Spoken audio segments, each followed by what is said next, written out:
guys, this is take 3 of this video. Obviously, I really like things to be perfect for y'all, but this is the idea development isolation activity. Again, we are working in isolation. That just means that we are focusing on one part of the on-demand as opposed to the on-demand as a whole. There are 2 different packets that you would have gotten if you got this idea development activity.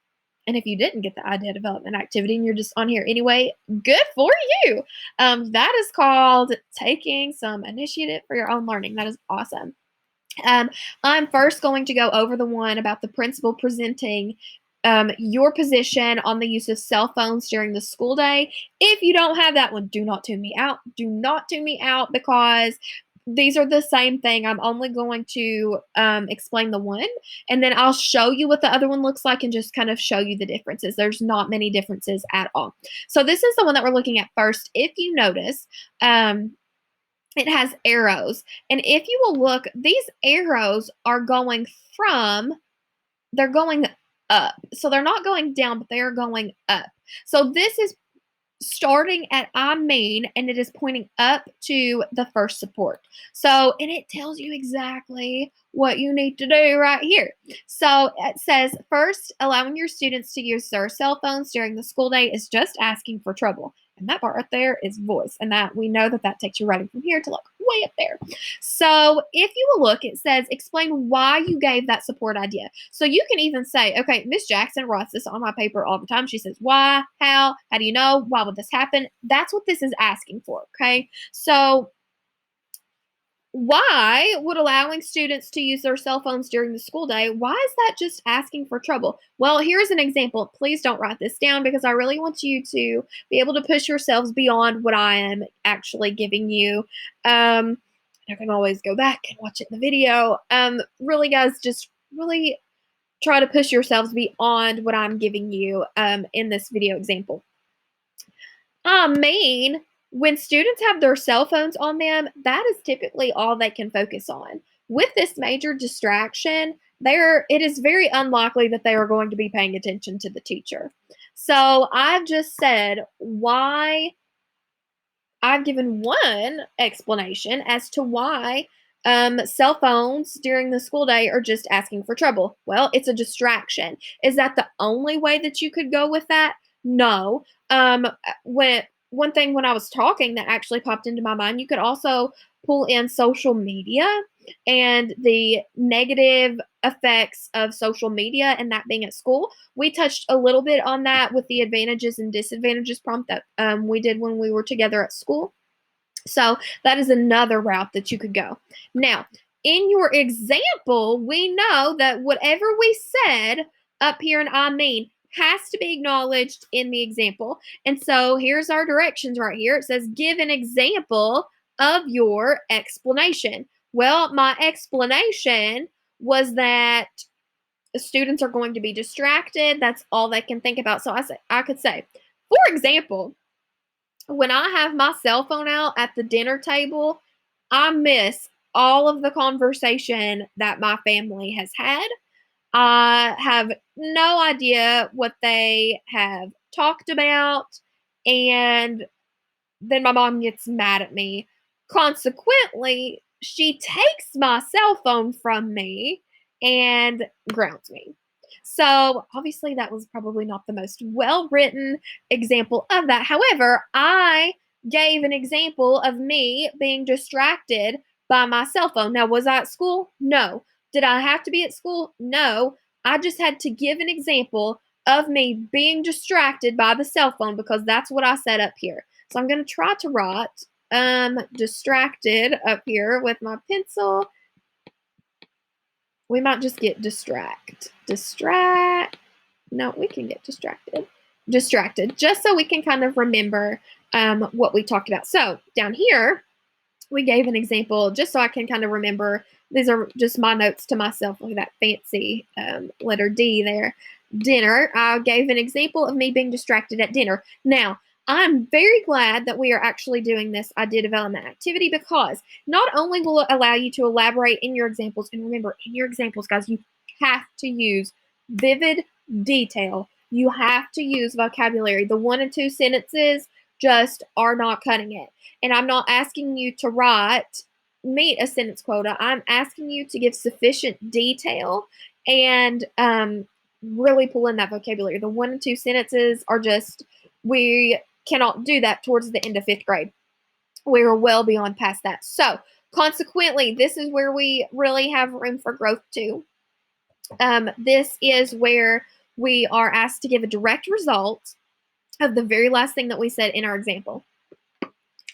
So the very last thing that I said in my example was that my mom gets mad at me, and she is getting mad at me because I'm sitting on my cell phone at the dinner table. So this says, ask yourself, so what concerning your example? What is the big deal? My mom got mad at me. So, and we talked about how consequently, therefore, and hence, they are synonymous to so. They are synonymous to as a result. We could replace these words with those phrases if that would help us. But so what? My mom gets mad at me. Well, so what? She grounded me and she took my phone. So consequently, I am grounded. I'm just going to put grounded because I think that's all I will be able to do in a quick manner. I'm grounded. Now, since is where we reword what we said after consequently. And this needs to start being a true reword, because if not, it is going to sound extremely repetitive. And if you look at the directions down here, it says repeat what you said after consequently. I don't want you to repeat. I want you to reword. There's a difference. So since I was punished for being on my cell phone, comma, clearly, comma, and we're not there yet. So I did reword, and what I'm going to have to do, I'm going to have to actually clear all this out. So just to recap, what did I mean by cell phones during the school day is asking for trouble? Well, kids are going to be distracted. Well, I need an example of somebody being distracted by a cell phone. Well, I'm on my phone at dinner. Because I'm on my phone at dinner, my mom gets mad at me and she grounds me from my cell phone. Since she grounds me from my cell phone, I'm going to have to erase and scroll here. Then here we come to comma, clearly, comma. If you are one and you personally feel like you struggle with the focusing back sentences, what I want you to do my video on the focusing back activity. And I'm checking my time here just so I don't go over the limit to upload into YouTube. I think I'm good, which is amazing because this is so important. Comma, clearly, comma, obviously, comma, understandably, comma. Those are focusing back. I did an entire video on that. It is posted in this assignment link. So if you feel like you need more in-depth for that, then you need to go watch that video, and it is likely that you have that activity as well. So, but really quickly, the whole purpose of comma, clearly, comma, and all of those are, and the like, are that you are reminding your audience why you are actually writing. So we got a little off track with our example. We kind of got off track with cell phones in the school day with our example because we started talking about dinner and now we're grounded. So clearly is going to bring everything back around and remind your audience as to why you were actually writing. So since I was punished for letting my cell phone become such a distraction, clearly, and remember we have to acknowledge the two parts, you should not allow students to use cell phones during the school day because it is asking for trouble. So again, we have our opinion. Students should not be allowed to use cell phones during the school day because it is asking for trouble. Now, could you also say that because they could become a distraction, because they could interfere with student learning? Absolutely, so long as it is relevant to your support. You don't want two different supports. So down here at the bottom, after you have repeated what you said after consequently and then done your clearly, you're going to do your as audience sentence. And this is where we are going in with the gut punch that we're now calling it. And there is a video on gut punches now. It is the audience awareness video that is linked in to this assignment as well. So go and watch that if you want more in-depth. But you can say, as the principal, I know that you do not want students learning to suffer all because of you. There's that key phrase, that key gut punch phrase, all because of you. and your decision to allow them to have cell phones at school during learning hours. So that is basically every single part of this format. And I really want you all to focus on um, pulling in the vocabulary and pulling in the vivid detail. Now, after you complete this activity, I want you to go back to your Optimist Club prompt and I want you to follow this pattern. The pattern as in what is written here on these worksheets. So basically, you're just following the format and you're just improving upon everything that you've already done. Now, if you do not have that prompt, you will have one that talks about a 5th grade prom. You do not have the arrows pointing from part to part. So you don't have the arrows that point from I mean to first. You don't have the arrows that point to, for example, an I mean. However, it is the same exact thing. It is just a different prompt. So same thing that I just went over, just looks a little bit different.